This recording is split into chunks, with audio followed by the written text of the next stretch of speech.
মনের মৃত্যু। কেউ যখন হঠাৎ করে হাসি বন্ধ করে, তখন পেছনে তার সমালোচনা না করে জানতে চেয়েও তার হাসি বন্ধের কারণটা কী। কেউ যখন হঠাৎ করে কথা বলা বন্ধ করে, ভেবে নিয়েও তার কথা বলা বন্ধের পেছনে কোনো কারণ রয়েছে। প্রচণ্ড মিশুকে মানুষটা যখন হঠাৎ করে নিজেকে গুটিয়ে নেয়, কি ভাবছো এমনি এমনি? না গো, পৃথিবীতে কোনো কিছুই এমনি এমনি হয় না। শত বাধা শত বিপত্তিতে যে তোমার পাশে ঢাল হয়েছিল, আজ সে নিজেকে বন্দি করেছে চার দেয়ালে। পেছনে আছে কোনো দগদগে ক্ষত।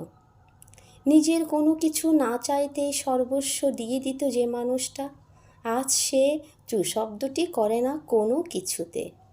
নিজেকে সে বহু কষ্টে সামলে নিয়েছে। এমনি শত শত নাম না জানা কারণে হাজার হাজার মনের মৃত্যু হয় প্রতিনিয়ত।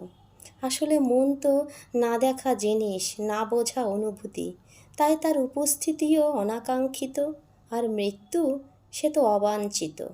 কলমে ও কণ্ঠে গোপা।